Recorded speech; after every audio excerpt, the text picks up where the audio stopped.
Seguimos en punto de partida, estamos en comunicación con el diputado provincial Carlos Del Frade por el Frente Social y Popular. Vamos a charlar sobre un tema muy importante para Santa Fe y para la República Argentina. Tiene que ver con Vicentín y esta posibilidad que tiene el Estado argentino, el Estado santafesino también como parte de la República Argentina, de manejar el comercio exterior, por lo menos en una parte. Y a propósito de esto, Carlos viene trabajando o ha desarrollado más precisamente un libro. Carlos, ¿cómo estás? ¿Cómo estás, Luis? Un gustazo hablar con vos. Bueno, contanos un poco cuándo surge la idea del libro y en qué está el tema Vicentín. A fines del año pasado ya teníamos la decisión tomada de hacer por lo menos una primera parte de la historia de Vicentín, que es una historia de 92 años, y que nosotros sintetizamos en el título, que se llama Vicentín, Desaparecedores y Fugadores, Capitalismo Argentino, porque lo que sucedió con Vicentín, especialmente entre agosto del 2019 y enero del 2020, fue que gracias a la colonización del Estado a través del Banco Nación y del Banco Central de la República Argentina durante el gobierno de Macri, se le permitió fugar 791 millones de dólares entre agosto del 2019 y enero del 2020, repito, en donde ya hay procesados 8 directivos de Vicentín y 19 funcionarios del Banco Central de la República Argentina y del Banco Nación durante el macrismo. Esa fuga de dinero es un literal robo al pueblo argentino porque son depósitos del Banco Nación y que se hicieron con la absoluta complacencia del gobierno del ingeniero Mauricio Macri en ese momento.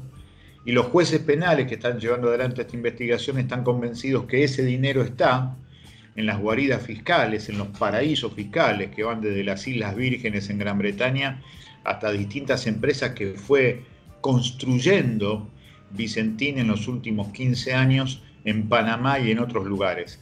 Vicentín se convirtió en el fugaducto del macrismo y nosotros solemos hacer el juego histórico que así como el escándalo de la carne, de las carnes, pintó la década del 30, lo que fue la década infame que terminó trágicamente con el asesinato de Enzo Bordavere el 23 de julio de 1935, y eso pintó la década infame, otra vez la matriz, colonización del Estado a favor de los frigoríficos ingleses en aquel momento. Acá Vicentín pinta, desenmascara, expresa lo que significó la financiarización de la economía y la eliminación de la producción durante el macrismo. Eso es lo que nosotros sostenemos a partir de 100 páginas de documentos y otras 100 de análisis, de desarrollo de trabajo de investigación periodística y denuncia política, aprovechando los documentos de la Comisión de Seguimiento de la Cámara de Diputadas y Diputados de la Provincia de Santa Fe sobre el caso Vicentín. Y efectivamente es un tema absolutamente abierto porque no solamente no terminaron las causas penales, tampoco terminó el concurso preventivo de acreedores, Luis. Y detrás de todo esto hay 3 temas fundamentales que se repiten, por ejemplo, en la concesión del dragado, balizamiento y peaje del Paraná. Los puertos, la tierra en la Argentina, concentración de tierra, de quién es la tierra en la Argentina, y por último, la cuestión de los bancos. La vigencia de la ley de entidades financieras de la dictadura marca que los bancos toman el depósito de la gente y en lugar de ser propiedad de la gente termina siendo propiedad de los bancos. Estas cuestiones encorsetan la democracia, la hacen chiquitita, por eso el tema de Vicentín está absolutamente abierto porque son 3 temas estructurales que vuelven repetidamente a plantearse en la Argentina. Si no recuperamos las riquezas argentinas para los argentinos, va a seguir creciendo la pobreza en un país que sigue siendo rico, por más que nos quieran hacer convencer de lo contrario. Ahora, Carlos, hay algunos analistas que, a propósito de la situación de IMSA, recordarás hace días la Sí, en capitalización Mendoza. en Así es. Mendoza, entre el gobierno nacional y el gobierno de Mendoza, de una empresa energética muy importante, una empresa que tiene un vínculo con el sector energético, con YPF, con las energías renovables, muy importante, con lo nuclear también, fabrica turbinas. Y se ha mencionado, o se menciona, que ese ha sido un accionar bastante claro y eficiente por parte del Estado a la hora de tomar una decisión. No así lo que sucedió con Vicentín o con la 125, ¿no? ¿Vos coincidís en este análisis? Yo lo que creo que con lo que se hizo en INSA estuvo bien. El problema son las dimensiones, Luis, porque en INSA el Estado Nacional puso 1.200 millones de pesos. En Vicentín se necesitan 1.400 millones de dólares. Claro. La diferencia es enorme, es muy grande, por eso no puede capitalizar el Estado Nacional. Sin embargo, sí puede avanzar en la decisión política de construir una empresa pública en donde haya mayoría accionaria del Estado Nacional a partir de la deuda que tiene Vicentín con el Banco Nación de 300 millones de dólares, más el aporte de los productores, de las cooperativas, de los trabajadores, hacer una empresa de economía mixta, como pasa en todos los grandes países del mundo, para desarrollar la principal empresa exportadora argentina, la última que nos queda.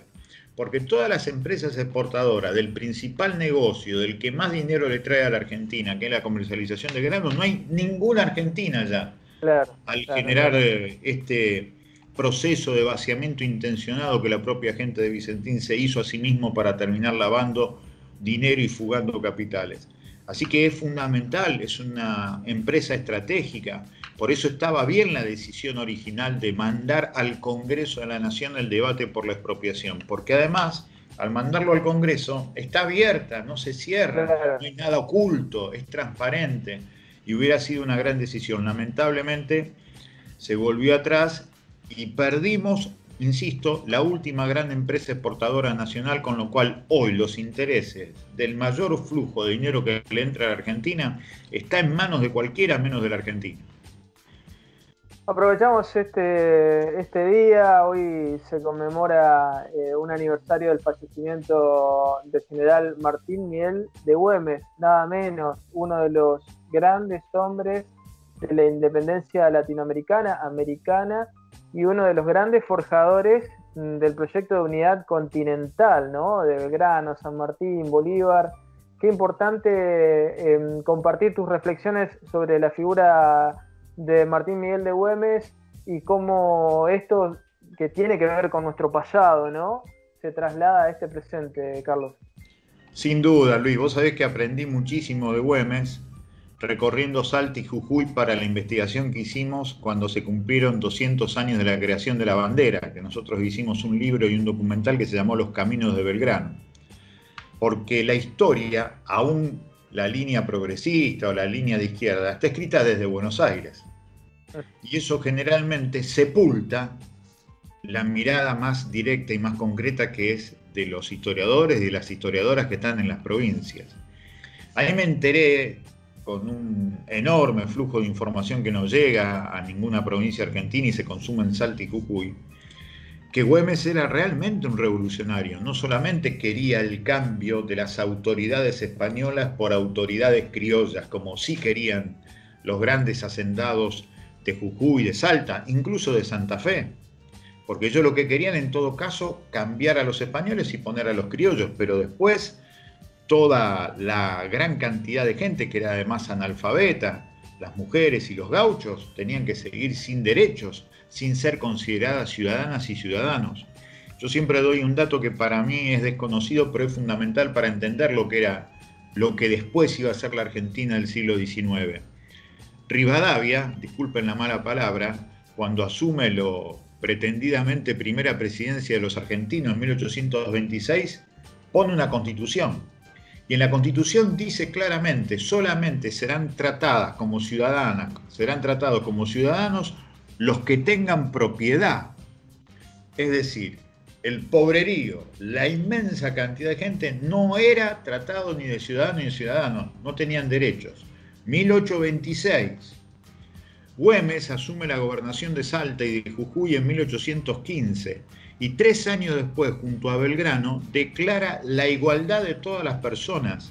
Se le llamó el fuero gaucho, es decir, un señor feudal terrateniente de Salta y de Jujuy tenía el mismo derecho que el gaucho que él explotaba. Eso no se lo perdonó nunca la oligarquía salteña y la oligarquía jujeña. Por eso, el 14 de junio de 1821 lo traicionan los integrantes de la oligarquía salteña, le dicen a los españoles dónde está Güemes, lo hieren de muerte, pero es en realidad la planificación de un asesinato. Nunca le perdonaron a Güemes haber sido la expresión de una lucha de clase por lograr una igualdad. Lo mismo que pasó con Belgrano, eran grandes amigos. Las cartas entre Belgrano y Güemes, que son alrededor de 160, son maravillosas y deberían darse como materia obligatoria en la escuela secundaria, porque te hace enamorar del proceso revolucionario de la Argentina y cómo dieron todos tipos como Güemes y como Belgrano. Porque efectivamente Güemes paró 9 invasiones realistas y fue verdaderamente el compañero estratégico de San Martín en su gran épica de lo que fue el primer ejército popular latinoamericano en armas, que fue el ejército de los Andes. Maravilloso ejército en donde confluían gente de todos los sectores y de todos los pueblos de lo que después iba a ser Sudamérica. Por eso, la muerte de Güemes 200 años después nos tiene que hacer pensar que los procesos de liberación no solamente son contra las potencias dominantes, sino también contra las clases dominantes, que internamente hacen que la felicidad sea la propiedad privada del que la pueda comprar. Así que 200 años después, don Martín Miguel de Güemes sigue vigente en las necesidades de las inmensas mayorías, Luis.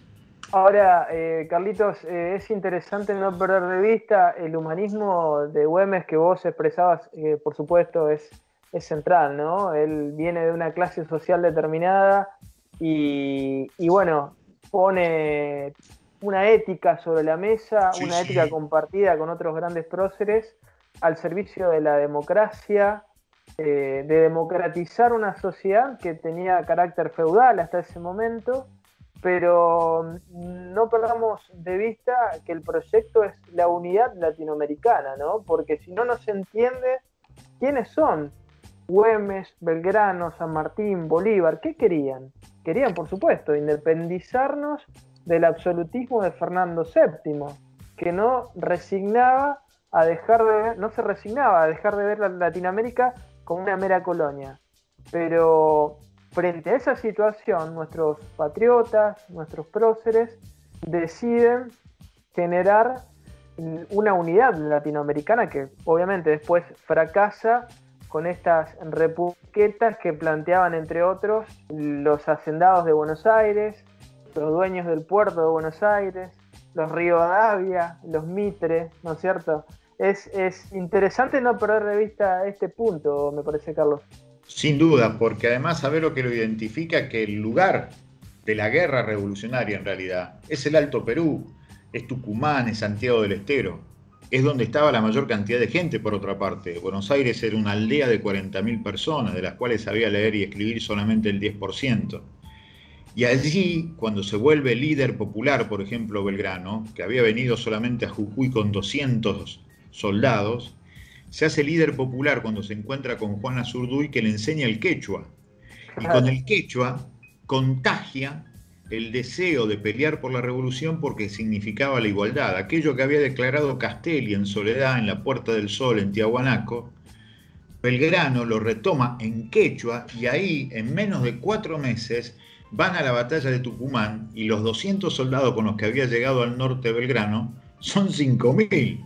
Porque el quechua y la idea de la igualdad hace que los pueblos que han parido la idea de lo que fue en su momento el Estado Inca empiece de nuevo a insuflar la idea de la igualdad. Por eso es tan importante esto que vos decís, porque evidentemente Güemes, Belgrano, San Martín, Artigas, Bolívar expresaban la idea de la libertad de los pueblos de Sudamérica, pero también en medio de esa lucha por lo nacional aparecía la lucha por la igualdad, la lucha por la emancipación social. Y efectivamente por eso terminaron tan mal. Por eso Belgrano, un año antes que Güemes, se muere en la soledad, porque nunca le perdonaron tampoco, en este caso los hacendados de Tucumán, que el hombre haya decidido junto a Güemes esto de la igualdad social de ciudadanas y ciudadanos, aún no teniendo propiedad. Y eso nunca se lo perdonaron, ni a Belgrano ni a Güemes. Qué importante entender esta parte de la historia en este presente tan complejo que vivimos, Carlos, porque sin unidad latinoamericana, sin unidad de nuestros países, sin unidad entre hermanos, el divide y reinarás que plantean otros centros de poder mundial va a seguir más vigente que nunca. El sueño colectivo inconcluso de la patria grande sigue siendo origen y destino. Por lo tanto, en el medio está caminar juntos, porque si caminamos separados, evidentemente vamos a tener mucho más penas que alegrías. Carlos del Frade, gracias por estas reflexiones. Un gustazo, Luis. Hasta cualquier momento.